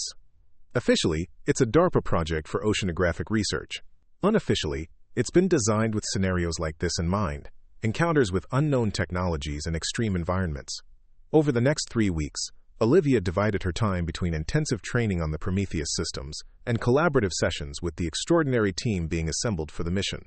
Besides Dr. Chen, the scientific contingent included Dr. Marcus Whitman, a theoretical physicist specializing in exotic propulsion concepts, and Dr. Elena Vasquez, a xenolinguistics expert whose work had previously focused on potential non-human communication structures. The military presence was small but significant. Besides Olivia, Captain Taylor had volunteered as backup pilot, along with Commander James Harper, a Navy submersible specialist who would serve as the Prometheus's primary operator. The diplomatic corps had sent Dr. Richard Lawrence, a veteran negotiator with experience in highly sensitive international situations. "We're making a lot of assumptions," Lawrence observed during one of their preparation sessions. "We're assuming they communicate in ways we can comprehend, that they perceive reality as we do, that they even have concepts like diplomacy or negotiation. We're working with the evidence we have," Dr. Vasquez countered. "They responded to mathematical sequences, universal constants that transcend human language. They provided coordinates, demonstrating understanding of our navigational systems. These are deliberate attempts at establishing common ground." "Or luring us into a trap," Commander Harper suggested grimly. "If they wanted to harm us, they've had plenty of opportunities," Olivia pointed out. "They've demonstrated technological superiority in every encounter, yet their actions have been consistently non-aggressive." "The lieutenant has a point," Dr. Whitman agreed. "Advanced predators don't play with their food for months. They've been studying us, yes, but also revealing themselves progressively, almost like an acclimation process." "For us, or for them?" Lawrence questioned. "Perhaps both," Chen suggested. "Perhaps this is as new for them as it is for us." The night before the mission launch, Olivia stood on the deck of the naval vessel that would transport them to the deployment zone. The Prometheus was secured in a specialized bay below, its sleek form resembling a manta ray more than a traditional submarine. Designed for extreme depths, it could theoretically descend to the bottom of the Mariana Trench if necessary, though their target coordinates indicated a depth of approximately 15,000 feet. Captain Taylor joined her at the railing, gazing out at the moonlit Pacific. "Having second thoughts?" "Not about going," Olivia replied honestly. "Just wondering if I'm the right person to represent, well, all of humanity." Taylor laughed softly. "Who would be? Some politician? A general? A physicist? The right person is a myth, Caldwell. We're all just doing our best with incomplete information." He paused. "But for what it's worth, I can't think of anyone better. You saw what no one else saw. You acted when no one else would. That counts for something." The following morning, as dawn broke over the Pacific, the Prometheus was lowered into the water.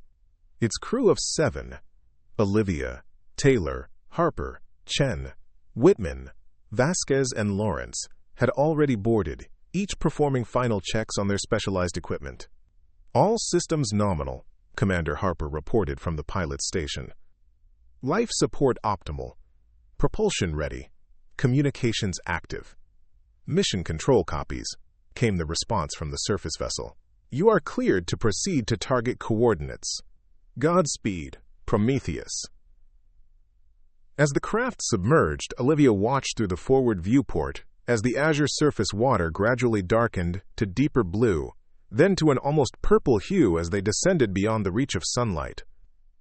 The Prometheus moved with remarkable grace for a submersible, its revolutionary propulsion system creating minimal disturbance in the surrounding water. Approaching coordinates, Harper announced after nearly 3 hours of descent. Current depth, 14,850 feet and increasing.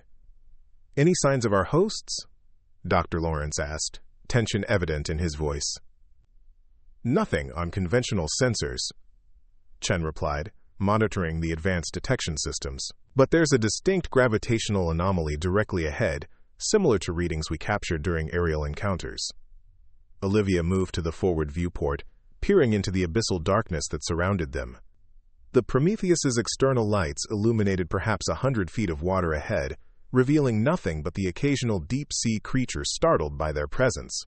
Then, gradually, something began to materialize from the darkness. Not appearing suddenly as if emerging from hiding, but seeming to phase into perceptibility, like an image slowly coming into focus. My God, Dr. Whitman breathed. Before them hovered an enormous structure, easily 10 times the size of the Prometheus. Its design defied conventional description, with flowing, organic lines that nonetheless suggested deliberate engineering rather than natural formation. Sections of its surface emitted a soft blue-green bioluminescence that pulsed in rhythmic patterns. It's beautiful, Dr. Vasquez whispered. And waiting for us, Olivia observed. Look, there's an opening. Indeed, a section of the structure's surface had reconfigured, creating what appeared to be an entranceway sized precisely for their vessel. They want us to dock, Harper realized. Or to enter a trap, Lawrence cautioned. All our encounters have led to this moment, Olivia said quietly. They've been incremental, careful, testing our reactions, our intelligence, our intentions. This is the next logical step. She turned to face the team. The mission parameters authorize Captain Harper and myself to make the final approach decision. Captain? Harper studied the readings before him, his expression conflicted. All systems show stable conditions. No detectable threats. But this is well beyond anything we've trained for. Yet completely in line with the pattern of escalating contact, Olivia countered. They've invited us here for a reason. I believe we should accept. After a moment's consideration, Harper nodded. Agreed. Initiating approach to the structure. As the Prometheus glided forward toward the waiting entrance, Olivia felt a profound sense of alignment, as if every unexpected turn in her journey, from the injustice of her disqualification from pilot training to her desperate decision to steal an aircraft, had been necessary steps leading to this moment. Whatever waited within that extraordinary structure, whether representatives of an advanced human faction or something far more profound, humanity was about to cross a threshold, and Olivia Caldwell, once dismissed and overlooked, would be among the first to step across it. The Prometheus entered the opening, lights reflecting off surfaces that seemed to shift between solid and liquid states. As the entranceway closed behind them, sealing them within the unknown structure, Olivia exchanged glances with her teammates, each face showing the same mixture of fear and wonder that she felt herself. We're committed now, Taylor said softly. We always were, Olivia replied. From the moment we decided to look up and wonder what else might be out there. Ahead, the internal structure opened into a vast chamber, bathed in the same ethereal blue-green light. And within that chamber, something was waiting for them. The next chapter in a story that had begun with one woman's refusal to be silenced when she saw something others missed. The simple truth that had guided Olivia through her improbable journey remained as valid here, in the depths of the Pacific facing the unknown, as it had been on the flight line at Holloway. Trust your judgment, especially when conventional wisdom fails. Act with conviction when circumstances demand it. And never underestimate the power of a perspective born from being overlooked, for sometimes The most important insights come from those who see the world from unexpected angles. Inside the vast chamber, the Prometheus settled into what appeared to be a docking cradle that materialized beneath them, securing the vessel without any detectable mechanical connection. The blue-green illumination pulsed in rhythmic patterns that Dr. Vasquez immediately began recording, her fingers flying across her specialized equipment. "It's communication," she whispered. "Complex, structured, intentional." Through the viewports, they could see the chamber extending hundreds of feet in all directions, its architecture defying conventional design principles. Surfaces flowed into one another without visible seams, while structures that seemed solid from one angle appeared translucent from another. The entire environment gave the impression of being both meticulously engineered and organically grown. "Atmosphere readings outside the hull?" Olivia asked, her voice steady despite the surreal situation. Commander Harper checked his instruments. "Oxygen-nitrogen mix, similar to Earth normal but with higher oxygen content. Temperature 72 degrees Fahrenheit. No detected toxins or pathogens, though our sensors have limitations." "The airlock?" she prompted. "Functional," Harper confirmed. "But I strongly recommend we maintain isolation protocols until we have more information." Dr. Chen, who had been studying her own readings, looked up with an expression of wonder. "The entire structure is generating a quantum field, unlike anything we've theorized. It's as if the normal laws of physics are being locally rewritten, which might explain how their craft achieve impossible maneuvers," Dr. Whitman added. "They're not breaking the laws of physics. They're operating within a modified framework where different rules apply." Olivia moved to the main viewport, studying the chamber beyond. Something was changing, the patterns of light coalescing, gathering into a more defined shape approximately 20 feet from their vessel. "They're manifesting," she said quietly. "Preparing to show themselves." The team gathered at the viewports, watching as the light continued to organize itself, forming what appeared to be a roughly humanoid figure composed entirely of luminescent energy. It stood perhaps 7 feet tall, its features indistinct but its form unmistakably deliberate. "A projected avatar," Dr. Lawrence suggested. "A construct created to interact with us in a form we might find comprehensible." The light being remained motionless for several moments, as if studying them. Then it raised what approximated an arm, gesturing toward a section of the chamber wall that began to transform, revealing what appeared to be another room beyond. "An invitation," Olivia interpreted. "Or a directive," Lawrence countered. "We should proceed with extreme caution." Dr. Vasquez, still recording the light patterns, spoke without looking up from her equipment. "The structured emissions have increased in complexity by an order of magnitude since the avatar appeared. I believe they're attempting to establish a more sophisticated communication channel." Olivia made her decision. "Dr. Chen, Dr. Whitman, prepare the portable analysis equipment. Dr. Vasquez, bring your communication apparatus. Captain Taylor, Commander Harper, standard security protocols. Dr. Lawrence, diplomatic package." She turned to face the team. "We'll proceed through the airlock in environmental suits as a precaution, despite the atmospheric readings." "Lieutenant," Harper began, his expression concerned. "Protocol suggests—" "We're well beyond standard protocols, Commander," Olivia interrupted gently. "Our mission is to establish contact. That entity is clearly inviting us to do exactly that." 20 minutes later, the team emerged from the Prometheus's airlock in sleek environmental suits. Advanced designs that offered protection while maintaining maximum mobility. Each member carried specialized equipment related to their expertise. The light being remained in position, observing their emergence without apparent reaction. When all 7 humans stood on the chamber floor, it gestured again toward the open section of wall, then began moving in that direction. "I believe we're meant to follow," Olivia said. They proceeded carefully across the chamber, their boots connecting with a surface that seemed to adjust to their weight, firm enough to support them but with a subtle give that made walking effortless. The light being maintained a constant distance ahead, occasionally turning as if to ensure they were still following. As they approached the opening, Dr. Chen's instruments began registering unusual readings. "The quantum field is intensifying," she reported.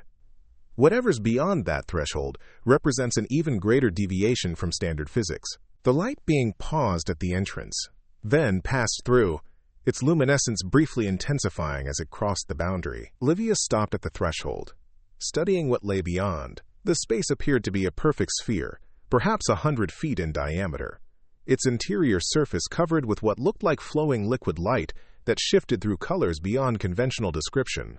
"This is it," she said quietly. "The moment of truth." She stepped across the threshold, feeling a momentary disorientation as she passed through what must have been some kind of energy field. The others followed, each reacting with varying degrees of discomfort to the transition. Once inside, the nature of the environment became clearer. The flowing light on the spherical walls was not merely decorative. It was information, vast quantities of it streaming in patterns that suggested a form of visual language or data representation. The light being moved to the center of the sphere, then expanded, its form dissolving into a three-dimensional display that filled the entire space. Suddenly, they were surrounded by what appeared to be a star map, thousands of points of light arranged in recognizable constellations, but from a perspective that wasn't Earth-centric. "It's showing us the galaxy," Dr. Whitman breathed, but from a different vantage point. A particular star system illuminated more brightly than the others, with a distinct marker that pulsed rhythmically. "Origin point," Dr. Vasquez suggested. "They're showing us where they're from." The display shifted again, now showing what appeared to be a timeline. Symbolic representations flowing in sequence, depicting what could only be interpreted as a civilization's development. Early images resembled primitive life forms, evolving into increasingly complex structures, then societies, technologies, and finally spacecraft that looked similar to the ones they had encountered. "A historical narrative," Lawrence interpreted. "They're telling us their story." The timeline continued, showing what appeared to be a catastrophic event, a star system in turmoil, planets destabilizing. The images that followed depicted exodus, long journeys through space, and finally arrival in a new system that Olivia recognized with a shock. "That's our solar system," she said. "They're showing their arrival here." The final sequence revealed underwater installations in Earth's oceans, observational craft sent to the surface, and finally, encounters with human aircraft, encounters that matched precisely the pattern they had experienced over the past months. As the display concluded, it contracted back into the light being's humanoid form, which now stood directly before Olivia. "They chose you," Dr. Lawrence said quietly. "Out of all of us, they're focusing on you." The being raised both arms, and the sphere around them transformed again, this time into a recreation of Olivia's first unauthorized flight from Holloway Air Force Base. They watched as her F-22 intercepted the unknown craft, executing the unorthodox approach pattern that had yielded their first clear images. "They're showing us the moment everything changed," Captain Taylor realized. "The moment you did something unexpected." The scene shifted to subsequent encounters, each showing Olivia's increasingly refined intercept patterns and the visitor craft's responses. The narrative was clear. Out of all the human pilots who had attempted to engage with them, Olivia's approach had been unique, distinctive, worthy of special attention. The light being extended what approximated a hand toward her, palm up in a gesture that seemed unmistakably invitational. "I think it wants something from you," Commander Harper said, tension evident in his voice. Dr. Vasquez studied her readings. The communication patterns aligned with this gesture suggest exchange or sharing. Not taking, sharing. Olivia considered for a moment, then slowly raised her own hand, palm up, mirroring the being's gesture. As she did, the light from the being flowed toward her, enveloping her hand in a gentle luminescence that felt warm even through her environmental suit. Suddenly, her mind was flooded with images, concepts, and understanding. Not forced upon her, but offered, like pages of a book laid open for her to read at her own pace. She gasped at the intensity of the experience, but there was no fear, only wonder at the elegance of the communication. "Lieutenant?" Taylor's concerned voice seemed distant. "I'm all right," she managed. "They're showing me, teaching me." For what felt like both an instant and an eternity, Olivia experienced direct knowledge transfer, understanding flowing into her consciousness about who these beings were, and why they had come to Earth. They called themselves the Lumina, though this was merely the closest approximation her mind could fashion for their actual designation. They were indeed refugees, as the timeline had suggested, survivors of a stellar catastrophe that had destroyed their home system. After centuries of travel in vessels that operated as self-contained ecosystems, they had arrived in Earth's oceans, establishing habitats in the deepest trenches where they could remain undetected while they studied the planet's dominant species. Their technology wasn't magic, but science so advanced it appeared miraculous to human understanding. They manipulated fundamental forces at the quantum level, creating localized fields where the conventional laws of physics could be selectively modified. Their craft didn't fly in the traditional sense. They moved by warping space around them, effectively pulling their destination closer, rather than traveling through the intervening distance. Most remarkably, the lumina themselves were neither purely biological nor mechanical, but a harmonious integration of both, consciousness that could exist within various mediums, from their original biological forms to energy matrices to technological constructs. The light being communicating with them was a temporary vessel, created specifically for interaction with humans. As the knowledge transfer concluded, Olivia found herself gasping as if surfacing from deep water, her mind struggling to process the vast information she had received. "They're refugees," she said, turning to her team. "Their home system was destroyed. They've been here for nearly a century, observing us from the oceans, trying to determine if Earth could become their new home, and if humanity could accept their presence." "Why reveal themselves now?" Lawrence asked. "Because they've reached a decision point," Olivia explained, the knowledge flowing through her as naturally as if she had always possessed it. "Their temporary habitats are becoming unsustainable.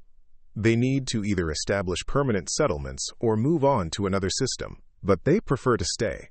They've developed an appreciation for Earth and its diversity of life. They want coexistence, not conquest." Dr. Chen looked skeptical. "And we're supposed to just take their word for this?" "They're offering more than words," Olivia replied. "They're offering knowledge exchange, scientific, technological, philosophical. The propulsion system that allows their craft to achieve impossible maneuvers? They're willing to share that understanding. Medical advances, energy solutions, materials, science, all offered freely. In exchange for what?" Harper asked, the practical military mind questioning the apparent generosity. "Acceptance," Olivia said simply, "and help in establishing habitats in the deep oceans where they can thrive without disrupting human civilization. They don't need our land, our cities, our resources. They've adapted to aquatic environments and prefer them." The light being, still connected to Olivia through the luminous link between their hands, pulsed in what seemed like affirmation. "This is..." Dr. Lawrence struggled to find appropriate diplomatic language. "Unprecedented. Beyond any first contact scenario we've theorized. Because they're not conquerors or missionaries," Olivia explained. "They're survivors seeking refuge, offering fair exchange for sanctuary." "Why you?" Taylor asked suddenly. "Out of everyone they could have chosen to communicate with, scientists, world leaders, diplomats, why establish this connection with you specifically?" The light being pulsed again, and Olivia smiled as the answer came to her with perfect clarity.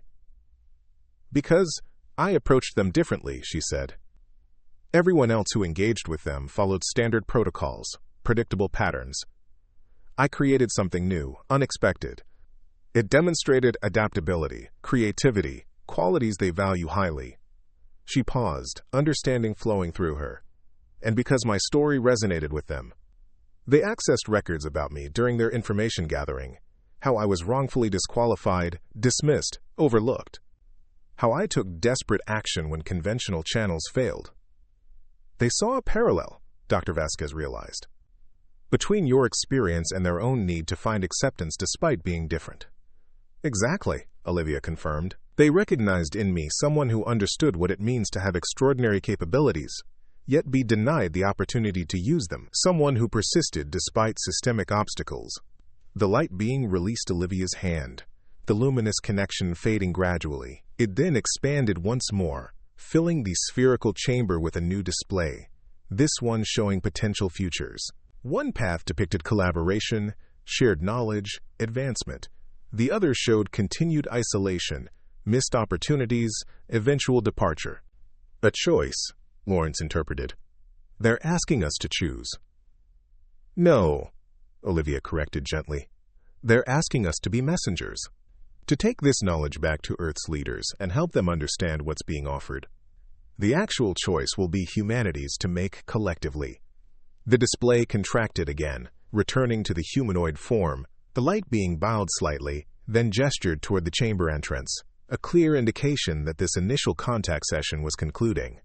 "I believe we're being given time to process what we've learned," Olivia said, "and to prepare for the next stage of communication."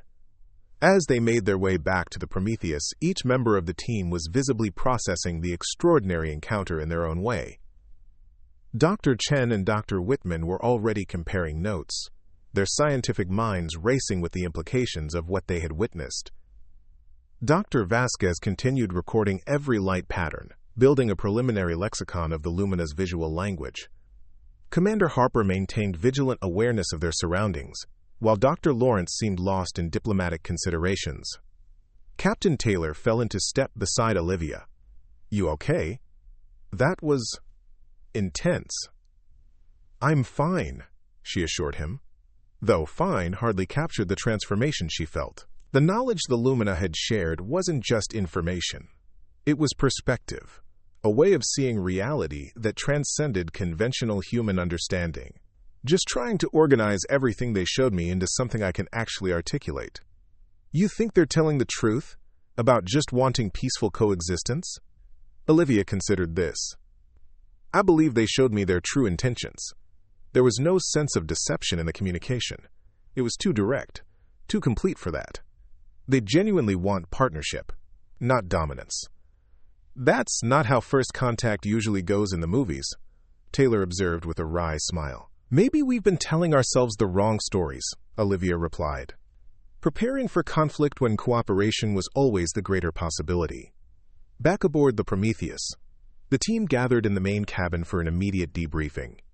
Each specialist shared their initial findings, building a composite picture of the encounter from their various perspectives. "The technology is beyond revolutionary," Dr. Chen reported. "Their manipulation of quantum fields could solve our energy crisis, transform transportation, even alter our understanding of what's physically possible. Their communication system operates on multiple simultaneous levels," Dr. Vasquez added. "The light patterns, the spatial arrangements, the direct knowledge transfer Lieutenant Caldwell experienced. All parts of an integrated language more efficient than anything we've developed." "And diplomatically?" Olivia asked, turning to Dr. Lawrence. He straightened, looking unusually humbled. "In all my years of international negotiation, I've never encountered an offer this straightforward or potentially beneficial. If their intentions are as represented, this could be the most important diplomatic opportunity in human history." "That's a significant if," Commander Harper noted cautiously. "Which is why we need to proceed thoughtfully," Olivia agreed. "We gather all possible data during this initial contact, return to the surface, and present our findings to leadership. No commitments, no agreements, just honest reporting of what we've experienced." The team concurred with this approach. For the next 8 hours, they conducted careful remote analysis of the Lumina structure, occasionally receiving visits from the light being, who provided additional demonstrations of their technology and culture. Through it all, Olivia found herself serving as the primary intermediary, the connection established during the knowledge transfer having created a foundation for ongoing communication. The Lumina seemed to understand her more easily than the others, and likewise, she found herself grasping concepts from them that her teammates struggled to comprehend. As their designated contact period drew to a close, the light being appeared one final time at the Prometheus's viewport. It generated a series of complex patterns that Dr. Vasquez recorded, then formed a simple representation of Earth with a specific location illuminated, the coordinates for a future meeting. "They're proposing the next contact," Olivia explained. 30 days from now, with representatives they deem appropriate for advancing discussions." The being held its palm up once more, and Olivia instinctively placed her hand against the viewport in response. Though separated by the barrier, she felt a faint echo of the earlier connection, enough to understand the Lumina's parting message. "They believe this moment represents a potential evolutionary step for both our species," she translated. "A chance to transcend the isolation that has defined our separate developments and create something greater through collaboration." With that final communication, the light being dissolved, and the docking mechanism securing the Prometheus released, Commander Harper confirmed they were clear to depart, and the craft began its ascent toward the surface, leaving the luminous structure behind in the abyssal depths. As they rose through the water column, the enormity of what they had experienced began to sink in. They were returning to a world that had no conception of what awaited it, carrying knowledge that would fundamentally transform humanity's understanding of its place in the cosmos. "What happens when we reach the surface?" Taylor asked quietly. "Once we report this, everything changes." "Everything already has changed," Olivia replied. "We just need to help the rest of humanity catch up to that reality." Dr. Lawrence looked troubled. "You realize there will be fear, resistance. Not everyone will see this as the opportunity we do."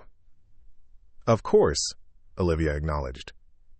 "Change of this magnitude never comes easily. There will be those who react with fear, those who see threats where opportunities exist, those who cling to the familiar rather than embracing the unknown. Some might even see you as compromised," Harper warned. "The direct knowledge transfer could be interpreted as influence or control." Olivia nodded, having already considered this. "Which is why we document everything meticulously, submit to whatever examinations are deemed necessary, and present our findings with complete transparency. We don't advocate. We inform. The decisions that follow must be made collectively, with full understanding of what's at stake." The Prometheus continued its ascent, the crushing darkness of the deep ocean gradually giving way to the filtered blue light of shallower waters. Olivia found herself reflecting on the improbable journey that had brought her here. From overlooked maintenance technician to fighter pilot to first contact specialist in the span of a single year. Every step had been essential. Her years observing aircraft from a maintenance perspective had given her insights no traditionally trained pilot possessed. Her experience being dismissed and underestimated had taught her to trust her own judgment, even when conventional wisdom contradicted it. Her desperate decision to steal an F-22 had demonstrated a willingness to act decisively when circumstances demanded it. Even her unjust medical disqualification had served a purpose, forcing her to develop exceptional observational skills and mechanical intuition as compensation for her thwarted ambitions. Without that detour, she might never have noticed the subtle anomalies in the Raptors that others overlooked. She might never have developed the unconventional intercept pattern that had first captured the Lumina's attention. There was a profound lesson in this realization, that apparent setbacks could be redirections toward greater purpose, that being forced off the expected path sometimes led to discoveries impossible from the established route. As the Prometheus neared the surface, Olivia activated the secure communication system to alert the support vessel of their imminent emergence. "Surface Control, this is Prometheus returning from mission," she transmitted. "Request immediate secure conference with command upon docking. Message priority Alpha 1. "Copy Prometheus," came the response. "Alpha 1 priority acknowledged. Secure conference being arranged. Welcome back." Captain Taylor, who had been monitoring their ascent alongside Commander Harper, turned to Olivia with a questioning expression. "So what happens next for you, Lieutenant? After delivering potentially the biggest news in human history?" Olivia smiled, a sense of perfect clarity settling over her.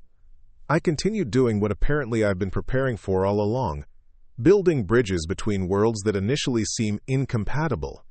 First between maintenance technicians and pilots, now between humans and the Lumina."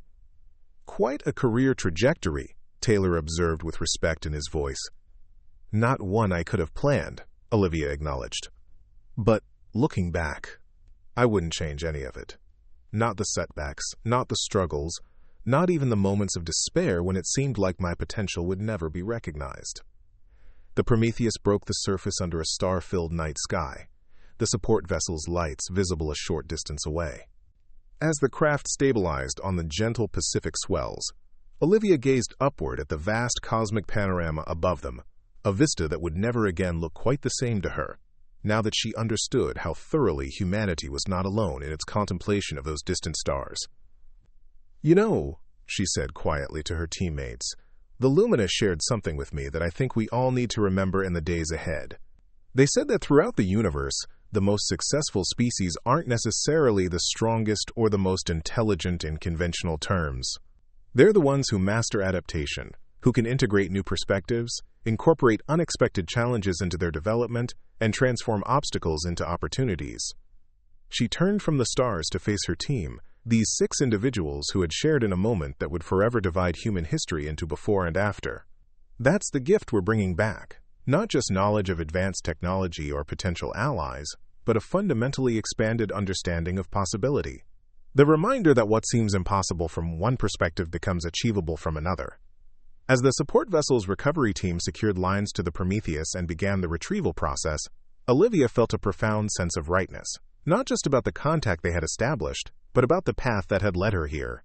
The journey from dismissal to discovery, from overlooked to essential, from rule-breaker to history-maker.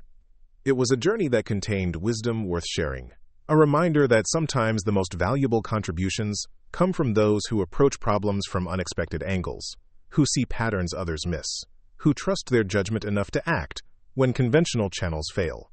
And as the Prometheus was lifted from the water onto the deck of the support vessel, Olivia knew that whatever challenges awaited in the days ahead, whatever resistance, whatever fear, whatever diplomatic complexities, she was precisely where she needed to be. Not despite her unconventional path, but because of it. The simple woman who had once stolen a fighter jet to save lives was now positioned to help humanity navigate its greatest evolutionary leap. The Air Force hadn't just wanted her back, they had needed her back, though none of them could have anticipated exactly why. Some paths couldn't be planned, only discovered through the courage to follow one's convictions, especially when they contradicted established wisdom. In the end, that might be the most important lesson of all, that the future belonged not to those who clung to comfortable certainties, but to those willing to embrace the unknown with both caution and courage, skepticism and wonder, preparation and spontaneity. Qualities that Olivia Caldwell, against all odds and expectations, had demonstrated in abundance. Qualities that had transformed her from an overlooked technician into humanity's unexpected ambassador to the stars. Up next, you've got 2 more standout stories right on your screen. If this one hit the mark, you won't want to pass these up. Just click and check them out. And don't forget to subscribe and turn on the notification bell so you don't miss any upload from us.